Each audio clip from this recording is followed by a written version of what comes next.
o Edson comentou, está se falando do consórcio, você comentou do consórcio.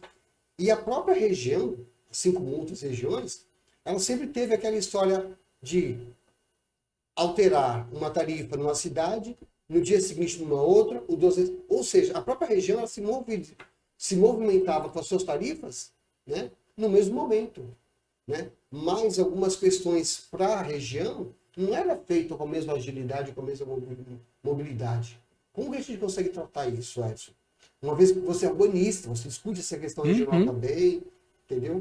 Então, eu acho que hoje o consórcio ele vive uma passagem aí de alguns atores egoístas ali, né? Porque eles acham que não precisa mais do consórcio, se retiram do consórcio e tudo mais. E, por exemplo, vamos pegar São Caetano, né? São Caetano ele está na foz do rio Tamanduateí. Toda a água do ABC ela quase toda é canalizada para o rio Tamanduateí e passa por São Caetano. E a prefeitura acha por bem não fazer parte do consórcio. Então eu acho, por exemplo, que os prefeitos ajusantes do rio para cima de São Caetano não deveriam mais discutir sobre macrodrenagem, né? Correto. E aí deixar São Caetano morrer afogado.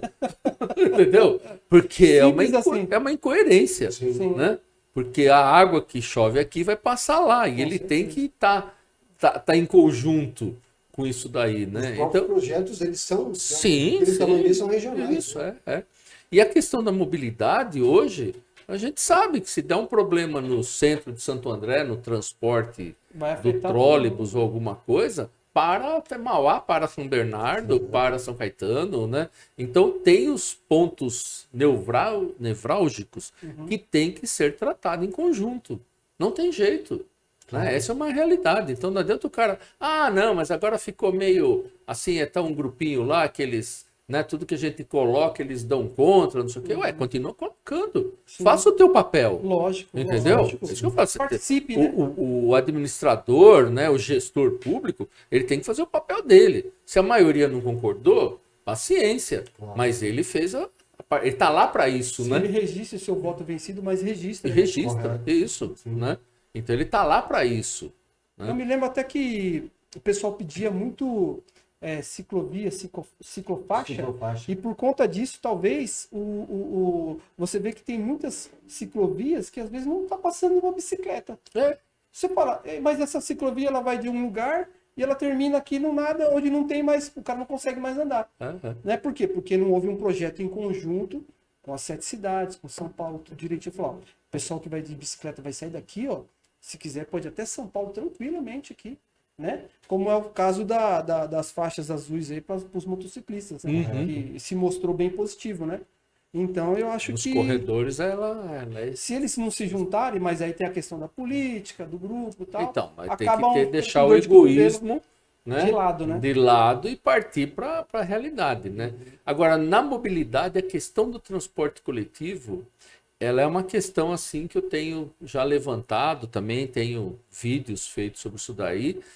E assim, ela tá, como é que eu vou te dizer assim, houve um erro ou uma falha de interpretação dos donos de empresa de ônibus quando o Uber chegou, quando os aplicativos chegaram no país.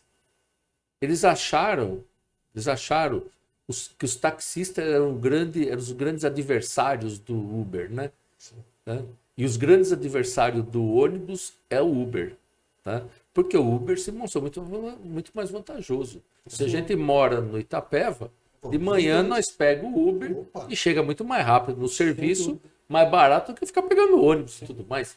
Entendeu? Isso o ônibus tem que seguir a linha, e o Uber ele corta caminho e tal. Então, é uma realidade. Isso é uma realidade que está acontecendo. Então, houve, né, uma falta de visão dos empresários em relação a isso. Hoje é um absurdo. Eu ando de ônibus, né, falei aqui, ando de ônibus não só em Mauá, ando a pé também, né? Ando a pé em outras cidades. Falo para Mauá, né? Falo para todo mundo que eu conheço, o transporte público de Mauá é melhor do que o de Santo André. Todo mundo faz essa cara de espanto. Nossa, é mesmo? É. Então, por quê? Porque o que acontece? Faz 30 anos que o transporte público de Mauá é apedrejado, é criticado, é falado mal. Então criou-se, né, essa cultura de criticar. Mas você anda no transporte público de Santo André, pelo amor de Deus, cara, nem se compara. Os ônibus é um lixo, uma tranqueira. Os ônibus são pior do que da época da Januária, da Barão de Mauá aqui, entendeu? Então, isso daí é uma realidade.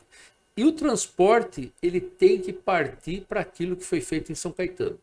Os administradores têm que pôr gente para estudar, tomar coragem, e o transporte tem que ser gratuito. Claro. Você resolve 40% do problema da mobilidade. Que você volta vamos dizer, ao centro da discussão do seu livro, que é a discussão do passe livre ou da ideia da tarifa zero. Que aí Tarifa zero. Que inclusive um dos candidatos, eu não lembro qual foi a eleição aqui local, discutia isso. Eu acho que, se eu estiver errado, me corrige, Matheus Prado fazia essa discussão da tarifa zero. Que eu não me lembro porque qual foi. não tem sentido hoje eu pegar um ônibus em Santo André, ter 4 pessoas dentro do ônibus, chegar no Parque São Vicente, desce a penúltima, e veio descer em Mauá, de Parque São Vicente até aqui, tô eu e o motorista dentro do ônibus.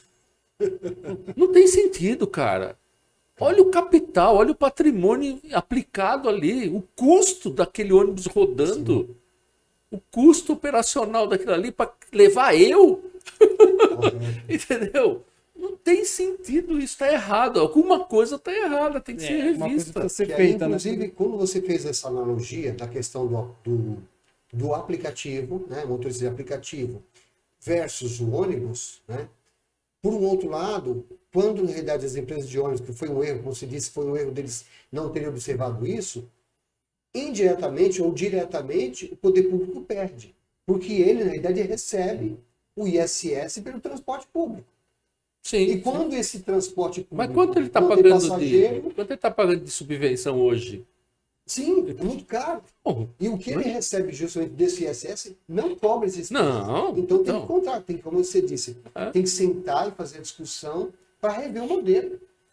Tanto que na própria região metropolitana, não me lembro o nome da cidade, da região metropolitana já tem uma cidade pequena, eu acho que na região oeste, que é tarifa zero. É Vargem Grande Paulista. Eu Eu estudo isso estudo faz 10 anos. Algumas cidades já colocam de final de semana, domingo ou feriado, o transporte. Isso, a capital Rio Grande do Sul. Isso, Rio Grande, Rio Grande, assim. Então, mas você pega aqui, ó, São Caetano, eu tenho acompanhado, imagina, tem uma linha que faz terminal rodoviário bairro Mauá lá de São Caetano, né? Os caras transportavam em setembro, outubro, 22 mil passageiros por mês. Agora com a tarifa zero, os caras transportam 52 mil passageiros. Claro. O pessoal saiu de casa. Outro dia eu fui para São Caetano só para ficar andando lá, olhando os ônibus. Né? Então você vê assim, primeiro, ficou mais rápido subir e descer do ônibus, porque você não precisa ficar mais andando dentro do ônibus, tá? Você desce, você entra e sobe para a porta que você quiser, tá? Não tem mais catraca, tem mais espaço, criou outra mobilidade. O cara tem que andar 3 quarteirão, ele pega o ônibus. Ele tem bicicleta, ele vai usar bicicleta para ir? Não, ele vai de ônibus. Sim. Se o ônibus vai fazer o trajeto que lhe interessa, ele vai de ônibus. Então, assim, você vê o ônibus cheio o dia inteiro. O dia inteiro tem gente no ônibus. O que aconteceu? Melhorou o estacionamento, melhorou aquelas ruas apertadinhas que tem em São Caetano, está tendo reflexo. Né? Tá tendo essa melhoria. Tá? No interior, teve uma cidade de 80 mil habitantes que implantou o transporte também gratuito. Eu tive acesso a todo o estudo deles. Você sabe quanto custa para o município o atendimento de um motociclista acidentado? Nossa, deve ser 70 mil reais. Aí você fala assim, nossa, mas os caras gastam 70 mil para socorrer o motociclista? Não, tudo que não envolve, é só socorrer ele. Tem que ter uma equipe mobilizada esperando o motociclista se acidentar para ir lá socorrer ele. Então, é verdade. Tem que estar esperando lá. Porque se não tiver, quem que? O cara vai morrer lá. Isso, então, né? Então, assim, tem que estar. E essa equipe custa muito caro. Então, é uma coisa absurda. Então, à medida que você tirou essa cidade, os caras têm esses números. Ele tirou 50% do trânsito de motocicleta, o transporte gratuito. Bacana. Bicicleta ele quase zerou, né? Vaga de estacionamento melhorou, o trânsito da cidade melhorou. Para estacionar e tudo mais. Em São Caetano não é diferente. Os caras tinham 42 veículos, ônibus transitando, fez a tarifa zero, tiveram que pôr mais 8 veículos, né? Pra poder Reforçar as suportar. linhas, por quê? Porque aumentou o número de pessoas, claro. Não, tá certo.